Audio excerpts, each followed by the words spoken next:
Okay, so we can start with the chanting.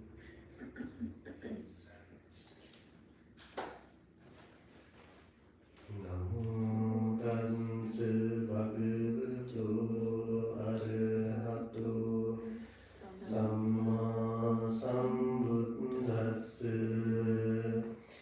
Namo tassa bhagavato arahato samma sambuddhassa. Namo tassa bhagavato arahato samma sambuddhassa. Buddham saranam gacchami. Dhammam saranam gacchami. Sangham saranam gacchami. Dutiyampi buddham saranam gacchami. Dutiyampi dhammam saranam gacchami. Dutiyampi sangham saranam gacchami. Tatiyampi buddham saranam gacchami. Tatiyampi dhammam saranam gacchami. Tatiyampi sangham saranam gacchami. Panatipata viramani sikkhapadam samadhiyami. Adinādana viramani sikkhapadam samadhiyami. Kāmesu micchāchāra viramani sikkhapadam musāvāda viramani sikkhapadam samadhiyami. Suramira majjapamadattana viramani sikkhapadam samadhiyami.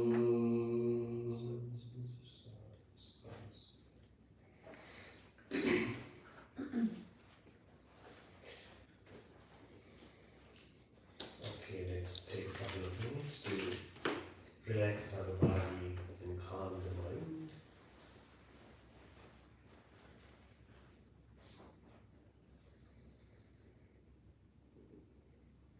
Understanding you sitting in posture the way you are seated.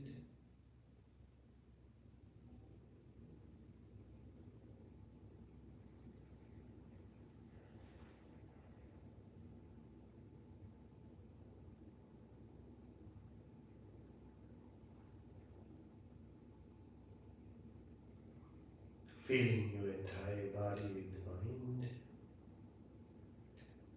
Feel the peacefulness, the silence around you.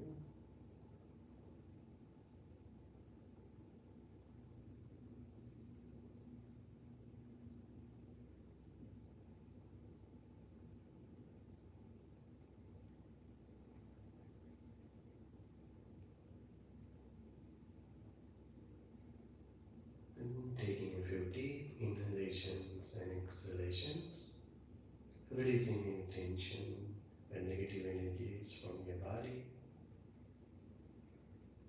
making yourself very comfortable and relaxed. You may bring your total attention to your inner experience.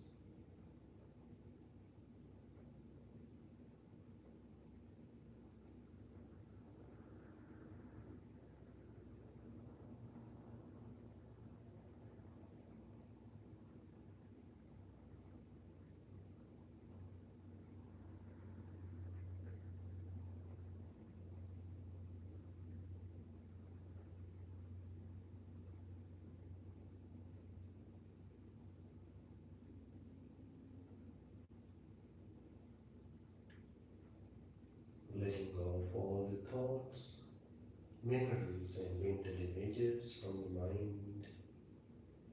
Gently allow yourself to be here and now in the present moment.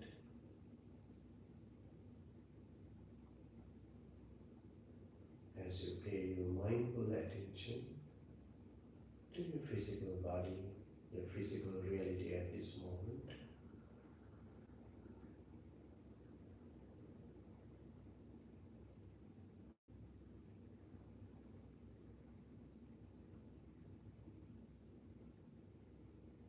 Being very friendly to yourself and being very gentle to yourself. Feeling the deep sense of connectedness with yourself, with your body and mind.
You may open your eyes.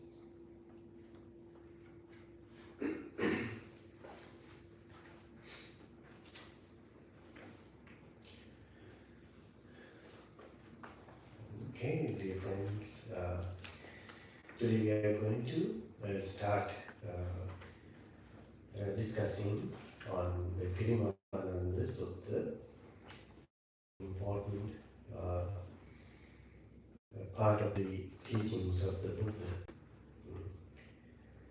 So this particular sutta had a very special purpose. As the discourse explains, on one occasion the Blessed One was dwelling at Savat in Jeta's Grove, Anathapindika's park. Now on that occasion the Venerable Girimananda was sick, afflicted and gravely ill. Then the Venerable Ananda approached the Blessed One, paid homage to him, sat down to one side and said to him, Bhante, the Venerable Girimananda is sick, afflicted and gravely ill. It would be good if the Blessed One would visit him out of compassion. So, this Venerable Bhikkhu Girimananda, he was already an enlightened monk. He was enlightened. So he was a disciple of the Buddha. So he is one of the disciples who had completed this spiritual path, spiritual journey, the training, and attained enlightenment. So he was gravely ill, he was sick, and that time Venerable Ananda, knowing that Venerable Girimananda is gravely ill, he approached the Buddha, proposing that Buddha would visit the Bhikkhu Girimananda with great compassion to help him. So this is only one occasion that we see in the Tipitaka discourses that several enlightened monks, when they had these physical problems, illnesses, Buddha happened to visit them like our second chief disciple of the Buddha, Venerable Moggallana, and Venerable Mahakassapa, Venerable Girimananda is the other monk that we see in the sutras that Buddha happened to visit whenever they got sick and preached the Dhamma in order to help them overcome their illnesses. So most of the time, for Venerable Moggallana, Venerable Mahakassapa, Buddha preached on the seven factors of enlightenment, a very special part of the teachings. And not only these disciples of the Buddha, but Buddha himself. The Buddha himself, when he got sick, Venerable Chunda approached the Buddha and explained about these seven factors of enlightenment to the Buddha. And after hearing these teachings, the Buddha became free from that illness. So this is something special actually. We think why these enlightened individuals have to listen to this Dhamma, even the Buddha, since they have completed all these paths. So what's the meaning of listening to the chanting and how they got even free from these illnesses? So it sounds like since they have completed all these spiritual qualities, but when they listen to this from someone, you know, when they listen to this deep Dhamma, especially the qualities that they already completed in their journey, so getting to know that they are endowed with all these qualities, they could have developed such joy in their mind, you know, happiness, great happiness in their mind, and that itself would have been a great cause for their freedom of these illnesses. So that is what we can understand, you know, reflecting this meaningful Dhamma as they practiced, cultivated, you know, in their spiritual journey. Whenever they came to know that they are having these great qualities, they simply reflected on them again and again, and that reflection helped them to overcome their sicknesses. So this is one of those occasions. So Venerable Girimananda happened to be the individual that Buddha preached this special discourse to help him overcome his illness.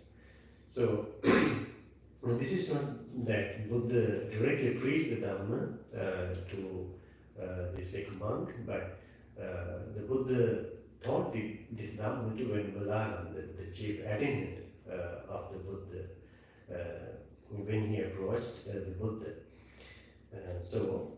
Then Buddha said, if Ananda, you visit the Bhikkhu Girimananda and speak to him about 10 perceptions, it is possible that on hearing about them, his affliction will immediately subside.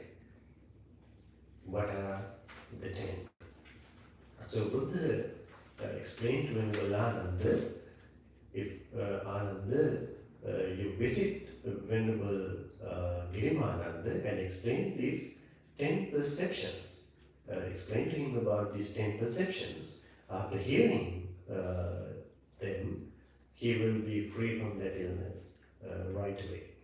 So Buddha, knowing that, knowing the Venerable Girimananda, his enlightenment, his qualities even, he happened to explain these 10 perceptions to Venerable Ananda, asking him to go to Venerable Girimananda and explain to him.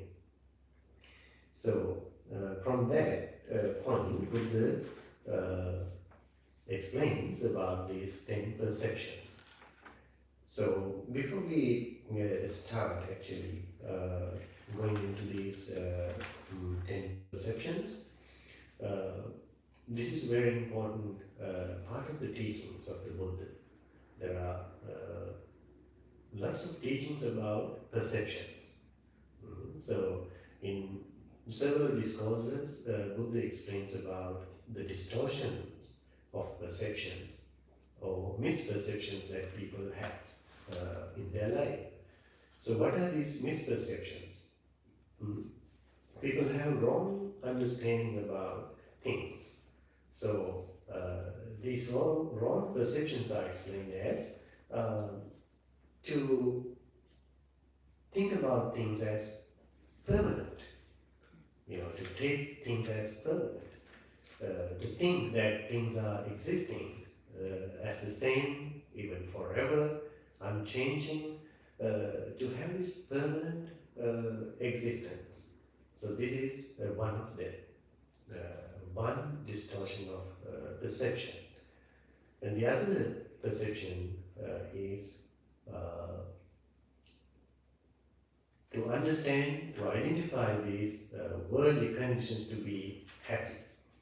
We call it the Sutta Sanja. That to identify these worldly conditions to be happy, to be pleasant always. They always look at this positive picture, positive side of these conditions.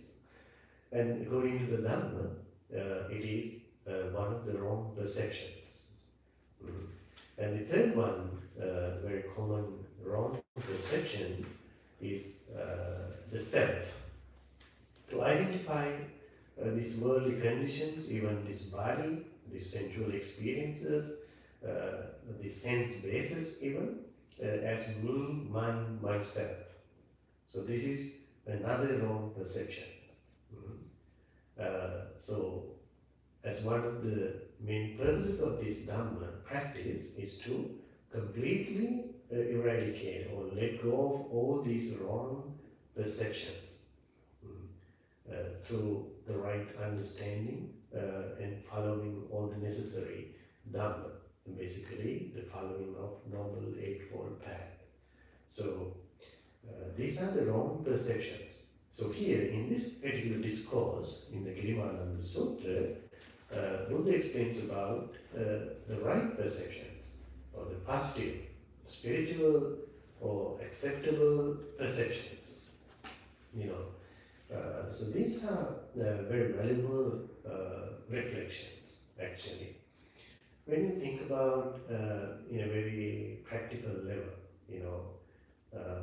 still keeping in touch with the Four Noble Truths. If you think about how we become unhappy in our life, that is mainly due to these creations of emotions.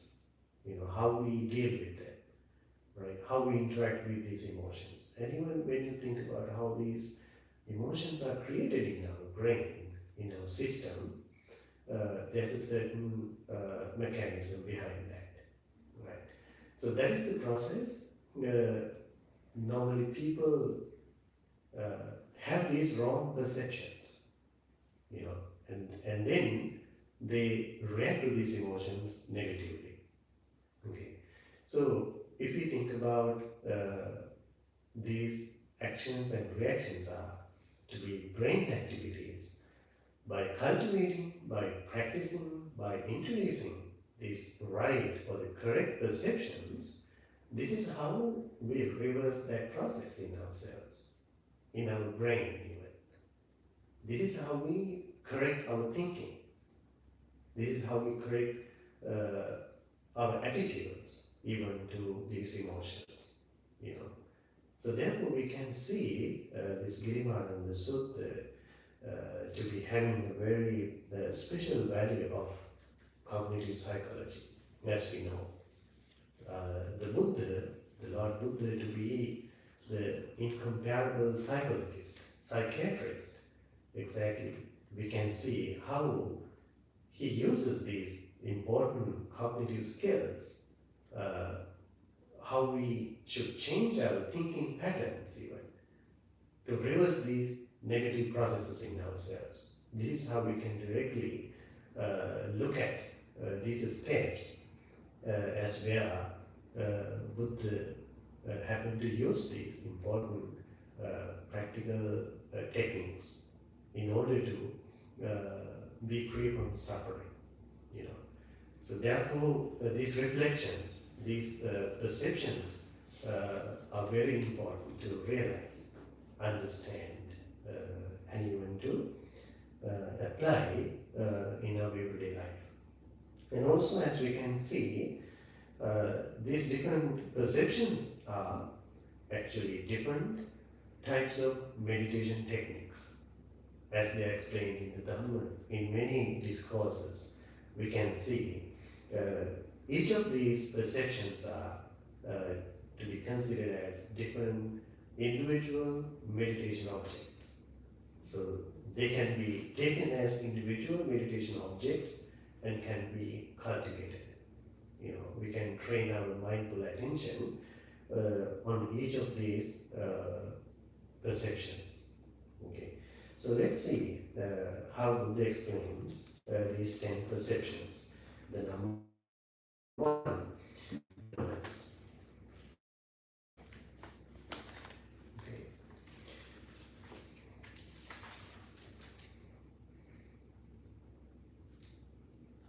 And what Ananda is the perception of impermanence. Here, having gone to the forest, to the foot of a tree, or to an empty hut, a bhikkhu reflects thus: form is impermanent, feeling is impermanent, perception is impermanent, volitional activities or formations are impermanent, consciousness is impermanent.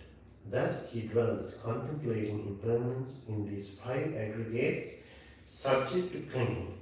This is called the perception of impermanence. So this is how this perception of impermanence is cultivated, is practiced. So this is, as we can see in this entire discourse, Buddha explains how a spiritual person going to a suitable place, making the possible positive environment for the training of these techniques, right? As a very common part of the teachings, as we can see in many places, he happened to explain how the individuals select the suitable place, having gone to a forest, to a foot of a tree, or to an empty hut. So this generally explains how we should find a suitable place with less distractions, less disturbances, that we can easily concentrate our mind and practice the mindfulness. So Buddha explains this background in many of these techniques. Okay, and how this impermanent is cultivated, practiced, that monk or the spiritual person reflects on the impermanence about the 5 aggregates: the form, feelings, and perceptions, and volitional formations or activities, and consciousness. These 5 aggregates to be impermanent, that they are not permanent, that they don't have any permanent existence. So this is realized according to the Buddha's teachings, as all these conditions are the products of necessary conditions, as a conditional reality. So this is how it is explained. And everything is subject to change. So 5 aggregates are basically who we are and what we are, how we are made out of. So when we analyze this experience, you know, who we are and what we are, this is what we find as the 5 aggregates. The form as this physical body, sensations, and different kind of perceptions, and mental formations as the mental activities, and the consciousness. So these conditions are the aggregates that we identify with ourselves as me, mine, myself. So without not seeing this impermanent nature, we cling to them. We even personalize them. we even identify these conditions with ourselves. So this is one of the ways to let go of that wrong perception of permanence. So this is how Buddha explained as one of the most important meditation techniques, the impermanence, the anicca. So as it explains in this step, uh, the reflection is done as a continuous training, again and again, again and again. Mm. As a continuous training, that person reflects on this particular realistic quality of impermanence. Mm. So this is how it is explained in the first perception. And the second, and what ananda is perception of non-self. Here, having gone to the forest, so like in the previous one, that person reflects as the eye is non-self, forms are non-self, the ear is non-self, sounds are non-self, the nose is non-self, odors are non-self, the tongue is non-self, tastes are non-self, the body is non-self, tactile objects are non-self, the mind is non-self, mental formation, mental phenomena are non-self. Thus he dwells contemplating on self, non-self, in the six internal and external sense bases. This is called the perception of non-self. So this is exactly how it is explained in the Dhamma, how we should reflect on the non-self reality. Especially here, Buddha explains about these six sense bases and essential objects to these the sense bases: eyes, ears, nose, tongue, the body, and the mind, and the forms, sounds, the smells, tastes, tactile sensations, and the thoughts.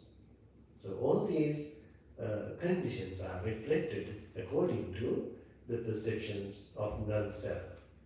So there are so many teachings in different discourses where Buddha explained this reality of non-self, as we have discussed earlier, like Anattalakkana Sutta, if you can remember. So that's where even Buddha happened to explain this non-self reality as a very special part of the teachings. So this is in a very practical level. If you think about the sensual experience is the most experiential level, how we interact with the external world. And even how we identify these experiences to be ourselves, me, mine, myself.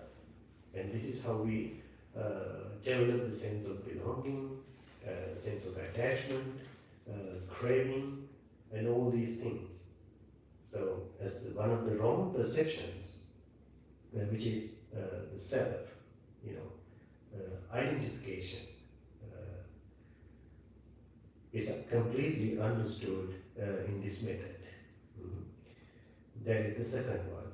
The third one, and what ananda, is the perception of unattractiveness. Here, Bhikkhu reviews this body, this very body upward from the soles of feet and downward from the tips of the hairs, enclosed in skin as full of many kinds of impurities. So that person, similarly, in the meditative experience, reflects on these different body parts. It's simply analyzing of this physical body. So this is one of the important meditation techniques. We call it the Patikula Manasikara in Pali. That is where we simply focus on the repulsiveness, the impurities, unwholesomeness of this body. As a reality, we try to understand the reality with this physical experience. This physical body is very important experience, and where we share most of our life experiences, right? So people have a great attachment to this body. They identify themselves with this body directly. This is how we identify as who we are, what we are, this physical body. If you call someone's name, what comes to your head automatically is the appearance of this body. This is how you perceive that person. Even with our case, this is how we identify as who we are, what we are. Nothing but this physical body and related experiences. So, without knowing this reality, people have a great attachment to this physical body. So people really worry about this physical body, how much time they spend over this physical body, taking care of it, decorating, doing makeups. Uh, and eventually we know what happens to this body in its reality. You know, it is just like an illusion. People easily get caught up in that physical experience, taking it to be very pleasant and full of joy. You know, it is sometimes it is pleasurable, of course, to enjoy these sensual pleasures, but we know how temporary they are. You know, how short term all these beautiful experiences that we share with our physical body. So when we get to know the reality of this body, what happens to us is that we gradually decrease our emotional attachment to it, emotional craving to our physical body. Mm. And that is a great way to understand the reality. So when people hear this meditation, actually, sometimes they are not happy to accept it because it sounds like we are disrespecting our body. We are not really loving ourselves, but that is not the case. You know, this is an effort to understand the reality of this physical body. So when you understand the reality of this body in that way, you see the use of this body. How you should take care of it, how you should even love your body. You use this body as a helpful tool, technique to even understand this ultimate truth. This is very important experience, therefore. This body is full of wisdom in that way. When you pay your mindful attention to it, you learn so many things about yourself. You learn so many things about the world. You learn so many things about other people. Therefore, whenever you pay your mindful attention to this body, it's a huge learning experience. It's full of wisdom. You know, that body, this body itself is a meditative object in the Dhamma. You know, so when you analyze it into, when you break it down into different parts, uh, it has an idea of even reaching that non-self reality. You know, so we all have it, but Buddha's important approach to understand the truth, the reality, just like the science, to break it down, to analyze it. So this is how Buddha encourages us to see the ultimate reality of ourselves, of this body. So this is one of the techniques mm, that is taught in the Dhamma. So sometimes for many people, this technique is very effective. Especially meditation masters, teachers would recommend this technique for those who have strong attachment to their physical body. This emotional interaction with their body, how they get distracted by it. So it would be a very effective, good to simply focus or reflect on the repulsiveness of this body. all sorts of illnesses, diseases in his body, so you name it. There are so many problems, So Buddha even explains that very interestingly, in the end of that perception, uh, hmm, illnesses produced by careless behavior, illnesses produced by assault, or illnesses produced as a result of karma and cold, heat, hunger, thirst, defecation and urination, all these conditions to be the dangers of this body, So the dangerous aspect of this body is a huge thing, Without knowing that, sometimes we get attached to this body, you know. So it is very important thing that Buddha teaches us to think about it almost every day, that we all are subject to having these physical illnesses, problems, dangers at any point, and we are not free from that. As human beings, living beings, we all are subject to that danger. So you never know. So even when you think about the complexity of this body, this physical reality, how it is made,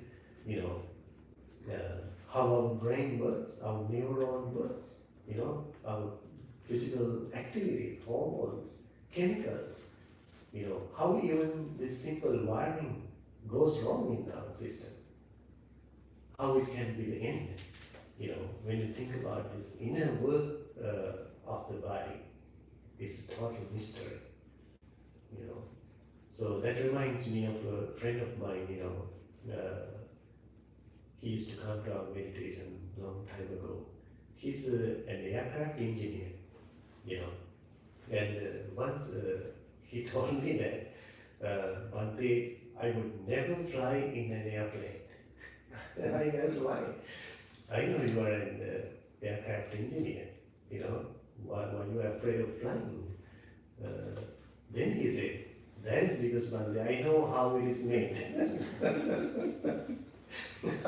how the airplanes are made, how even this simple wiring can go wrong at any moment. Therefore, I don't fly. So this is exactly how it is, When you know exactly how this body is made, how it is functioning, even depending on so many conditions, having no our control. So this is a great illusion that we have as human beings, to feel that I can control my body. I have the power, I have the energy to control this body. But when you really look into that reality, how it is functioning actually, how subtly, how delicate this physical experience, you come to know that that is not my control. It is controlled by so many different conditions, even from the air we breathe, food we eat, the water we drink, and every single condition is supporting our physical body to function as it is. So this is a great way to even let go of that emotional attachment to ourselves. When you think about that way. So that's the purpose of thinking, reflecting on the danger, the subtle danger of this body. So Buddha clearly explained that. And what is number 4? And what another is the perception of abandoning. Here a bhikkhu does not tolerate an arisen sensual thought. He abandons it, dispels it, terminates it, and obliterates it. He does not tolerate an arisen thought of ill will and a thought of harming. So this is how the perception of abandoning is maintained and practiced. So that really requires a lot of mindful attention to one's own mind. When This mindful attention is applied to our own thinking, our mental activities, our mind every day, every single moment. In this practice, as a constant practice, one can easily understand and notice what these negative thoughts, harmful thoughts, ignorant thoughts. And whenever that person maintains that positive attitude of abandoning of these negative thoughts, that person directly uh, understands, identifies these negative thoughts and make an end to all these negative thoughts right away. So this is very important to know that how we develop that attitude in ourselves. Uh, these words are very important. Abandons it, dispels it, terminates it. It brings to an end. So that is the meaning. So in one of the sutras, in the Tipitaka, it explains this attitude of the spiritual person, how we should react or how we should take care of these negative thoughts, emotions, mental conditions. In the Paharada Sutta, it is just like an ocean. You know, the ocean never holds dead bodies. It suddenly pushes it away to the beach. It is just like that. How we are supposed to maintain our mindful attention to the abandoning of these negative thoughts. You know, whenever we come to realize that, understand this is a negative thought, negative feeling, negative emotions, knowing the drawbacks, knowing the negative consequences, we need to let go of them right away. You know, we never harbor them, we never indulge in them, we never press them, we never try to make any interaction with them. We suddenly dispel them. So this is an ongoing training, as an ongoing constant practice. We need to apply that to our mental awareness. So that is the perception of abandoning. So this is an attitude. This is a quality, spiritual quality that we need to introduce to our system, into our spiritual practice.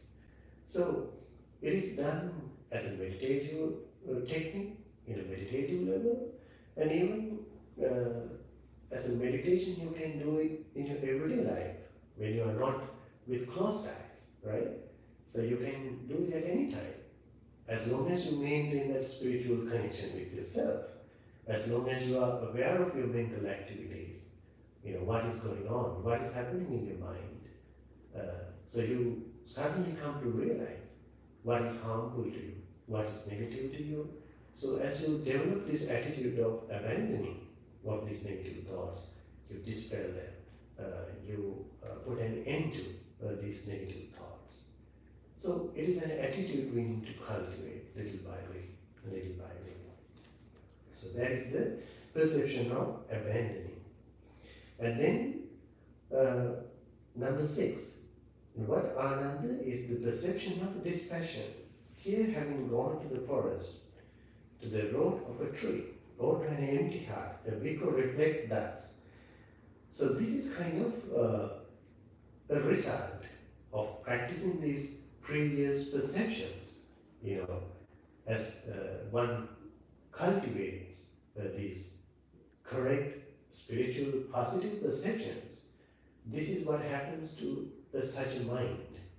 You know, when mind is liberated from the negative conditions, you know, emotional attachment to this body or the mind, mental activities, this is a kind of experience that person gets. So the Buddha reflects thus: this is peaceful, this is sublime, that is, the stilling of all activities, the relinquishment of all acquisitions, the destruction of craving, dispassion, nibbana. This is called the perception of dispassion. So knowing this ultimate reality of this body, and mind, five aggregates, as we cultivate these right, correct perceptions, and how we reverse these mental processes in our system, in our brain, this is a kind of peaceful state that we experience. The liberation of these negative conditions in ourselves, in our mind, uh, and that is the perception of dispassion. We call it the viraga sanya in the Pali term. And what ananda is the perception of cessation, which is the nirodha sanya, nirodha, the cessation. Here, having gone to the forest, to the root of a tree, or to an empty hut, the bhikkhu reflects that this is peaceful, this is sublime, that is the stilling of all activities, the relinquishment of all acquisitions, the destruction of craving, cessation. So this is the special word there, which is cessation. Before it was the dispassion. So this is cessation. You completely let go of that nirodha sanya, which is the nibbana, complete peace of mind, the liberation of the mind from these negative conditions as a result of cultivating these correct perceptions. And what ananda is the perception of non-delight in the entire world. Sabba loke anahirata sanya. Here the bhikkhu refrains from any engagement and clinging, mental standpoints, adherences and underlying tendencies in regard to the world, abandoning them without clinging to them. This is called the perception of non-delight in the entire world. So as a result of knowing these reality, internal and external, breaking it down, analyzing into different subtle parts, knowing the reality, this is how that spiritual person is not delighted in the entire world. Which means in this conditional world that you don't find any permanent happiness, So even as it explains in the Satipatthana Sutta, your happiness is not going to be dependent upon these worldly conditions. Knowing the reality that they are impermanent, beyond your control, knowing these previous perceptions, cultivating them, you don't find any delight in these worldly conditions. So it's a kind of liberation that you completely detach from these worldly conditions.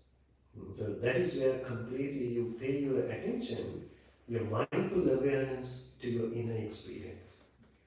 Changing your attitude, changing your awareness from objective awareness to the subjective awareness. This is where you really get interested in the transformation in your inner experience as the mental purity, the peace of mind.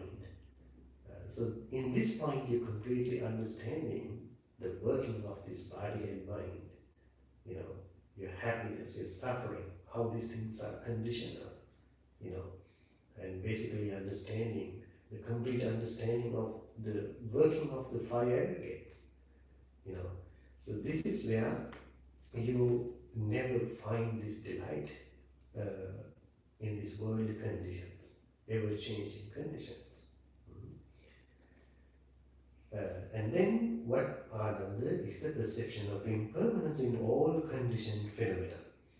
So it is again the impermanence, the perception of impermanence. In the previous one, the very first perception of impermanence, Buddha explained about the five aggregates, right? As our personal experience, five aggregates. Here, it explains the perception of impermanence in all conditioned phenomena.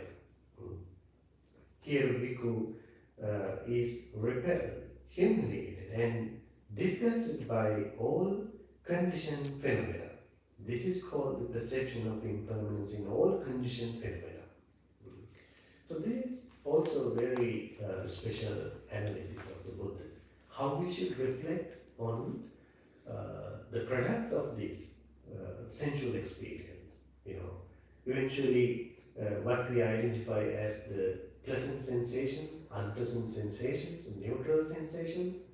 In this step, actually, uh, the person tries to understand this sensual experience as a conditional reality. It's a created one. It's a compounded reality. Mm. And with this understanding, that person is not really happy or not clinging to this conditional reality. And that person does not take these things to be permanent and pleasant and even positive. You know, knowing this ultimate reality of these conditions. So this is clearly explained in a special sutta called Indriya Bhavana Sutta, if you can look into that. Buddha clearly explains about the sensual reality, how it is created, how it is maintained, and how it even creates negative consequences if we wrongly interact with them. Mm. So this is exactly how the bhikkhu is repelled, humiliated, and disgusted by conditional phenomena. Mm. So don't take these conditional reality conditions to be permanently happy. Mm. So this is the perception of impermanence in all conditioned phenomena. And lastly, and what Ananda is mindfulness of breathing. Here, bhikkhu having gone to the forest, to the foot of a tree, or to an empty hut, sits down, having folded his legs crosswise, straightened his body, and established mindfulness in front of him. Just mindful, he breathes in, mindful, he breathes out. So this is the usual breathing technique, as it explains in the Anapanasati Sutta. There's a very special, unique discourse on the breathing technique. So where Buddha happened to explain as a total way right to the enlightenment based on the breathing exercise, breathing experience, how one should cultivate this mindful awareness.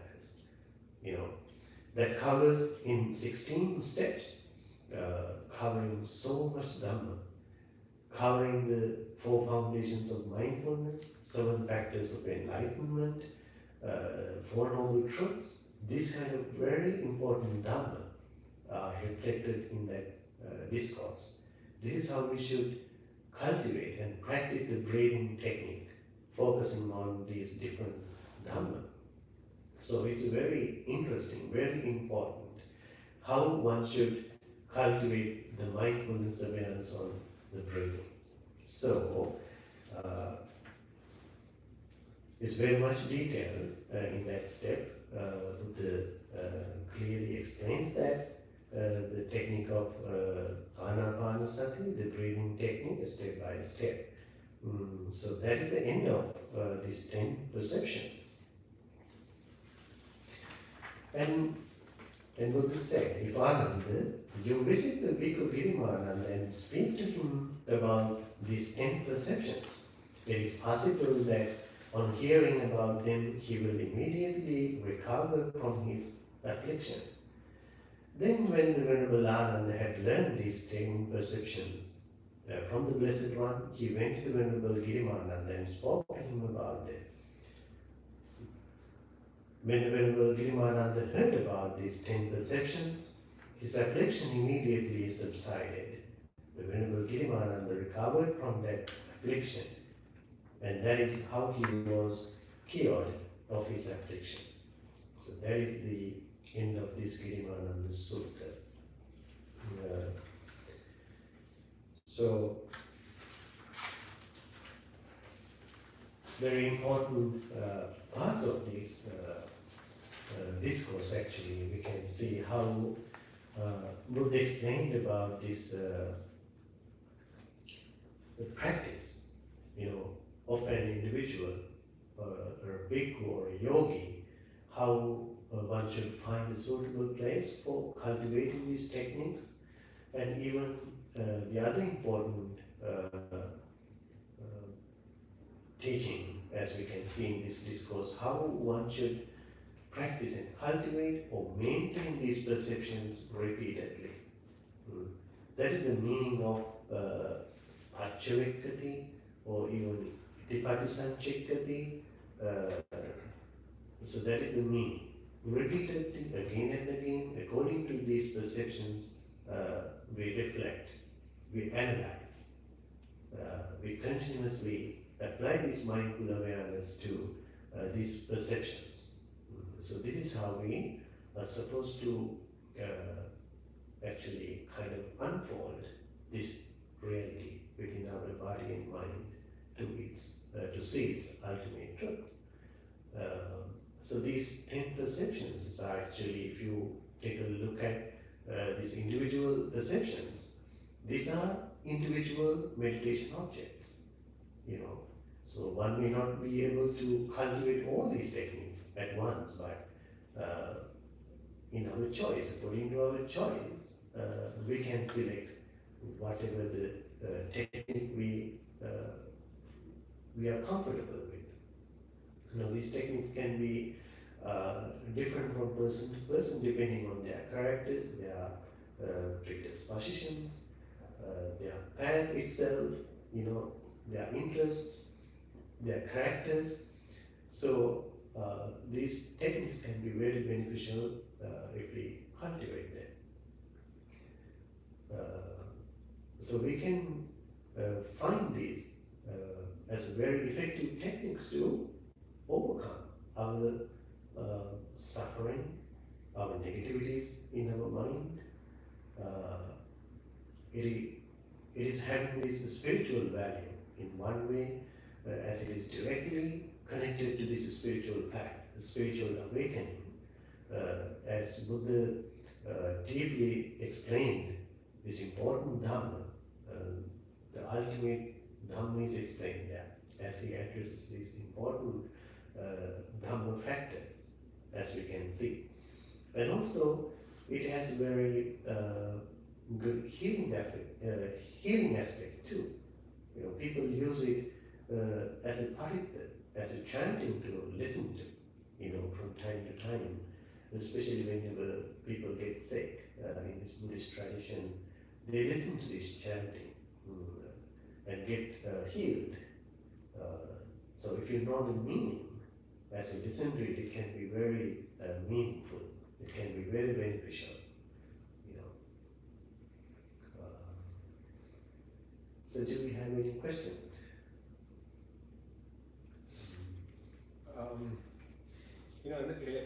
In the West, Yes.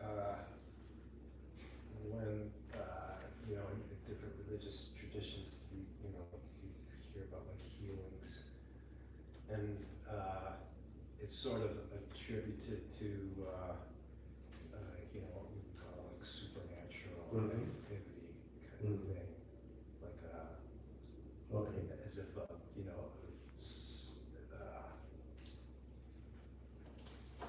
higher power is stepping into your life and doing this. Yeah. Would you say that there's any kind of similarity there, or are we talking about this the fact that as you cultivate all these perceptions and sort of develop a kind of alignment with reality, Yes. that is what they it can be more attributed to that aligning yourself with reality than some kind of supernatural. Yeah, exactly. As you can see here, this can be a real self-healing process. Instead of just depending on any external power or supernatural power to get healed. This is the kind of healing ourselves through the right understanding, changing our perceptions, changing our attitudes even, right? So this is very effective in that way, how we can possibly change ourselves. If we think about how people are suffering in the world, having these wrong perceptions and wrongly interacting with the world, even wrongly interacting with themselves, you know, they're going through so much negativities in their life. So this is exactly kind of changing our attitudes, changing our behavior, changing our thinking patterns, you know. So these patterns, like predispositions, uh, has a lot to do with what we are and who we are, what we are going through. When we cultivate these negative patterns of thinking, perceptions for a long time, they create a certain patterns in our system, you know, causing so much trouble, unhappiness, tension, anxieties, and all these things. So this is simply by changing these attitudes positively, you know, and bringing our awareness to our inner experience, correcting our perceptions to ourselves, to the world, every condition. Uh, so making some spiritual connection positively with right understanding. So this is how we are supposed to be truly healed, if you think about it. So it's a great healing. So that is the healing of enlightenment actually. This is the ultimate. So therefore the Buddha is called the incomparable surgeon, you know, Sallakatto Anuttaro. So Buddha to be the ultimate healer in that sense, identifying the cause, doing the necessary investigation, finding the cause of the trouble, and just by helping eradicate these causes, how one can get healed completely. That is his spiritual approach, spiritual journey to find the ultimate happiness in life. So this is what even Buddha happened to explain to people, who were very much concerned about these external superstitions in the Mangala Sutra. They came with this important question to the Buddha, Bhante, what are the most important positive things for life? Human beings. As people have so many superstitions, to believe what they see, what they hear, what they dream to be the most important thing, or the signs of this fortune. So Buddha, answering that question, happened to explain very practical Dhamma, what we should cultivate in our life, like associating with good friends, not associating with bad friends, living in a suitable locality, you know. So these kind of practical Dhamma he preached to find the real happiness, to be the ultimate blessing for life. So it is kind of relying on ourselves, not depending on these ever-changing external conditions, which is the common attitude of most of the people, society.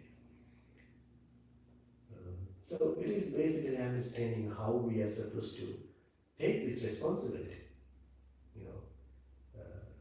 even to understand that it's possible to change. Everyone has that potential.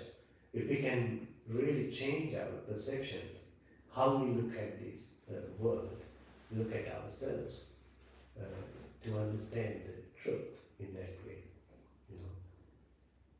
So the understanding of the reality ultimately brings us the ultimate happiness and peace. So that is the message here. I mean, as you mentioned in the onset, these are monks who are already Enlightened. Yes. So the physical healing, Yeah. is sort of there's not. I mean, there isn't. There is nothing left in there's nothing in the way of, of, you know, a healing like that taking place. There's there's no other manifestation of wholesomeness possible because they're already enlightened. Enlightened, yes. But the physical body is even subject to change, get sick, feel hungry, thirsty. It is very natural for enlightened beings also. It's a natural thing. You know, this physical reality, even a Buddha cannot change. Enlightenment cannot change this reality. What happens to this body as it is subject to change and eventually die? Same thing happened to even to these individuals, enlightened beings, but they were not affected by the physical reality. They didn't suffer. Even though this pain was unbearable or really, really painful, discomfort, uncomfortable, they were not emotionally affected by these physical conditions. So what we can see is actually in this preaching of the Dhamma to these sick individuals, actually it is the connection of this physical body and the mind. As they listen to this chanting or the Dhamma, this important Dhamma, their mind are so peaceful, you know, and joyful. That would have directly affected the physical conditions. So this is how even we practically relax, you know, our connection of our emotions and physical illnesses. You know, if we are negative in our mind, how it is realizing today, how these negative emotions affecting our immune system. You know, when we are negative, when you are very pessimistic always, you know, when you are negative, your immune system is not that strong. But when you have positive thoughts, positive feelings, spiritual thoughts, especially the mindfulness kind of mental practice, this is how your immune system can get boosted and heal itself automatically.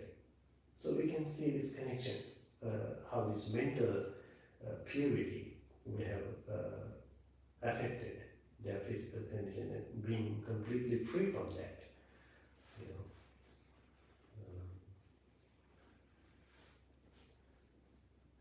Anything else? Yes. The use of the word dispassion, is that, am I understanding it correctly that that's like our attachments, the fixation, obsession, and, okay. Yes, exactly. Viraga, in Pali, it's called the viraga. It is actually the non-attachment. Non-attachment, complete non-attachment to the worldly conditions. Right. Yeah. The opposite of what I was saying, right. So this is very important discourse. A lot of Dhamma there, so many things to understand. As a very helpful discourse to our practice. You know. May we take this to Yes, practice of at course. home? Yeah, we can take it. Okay. I think that should be enough for today. Thank you very much for listening to you.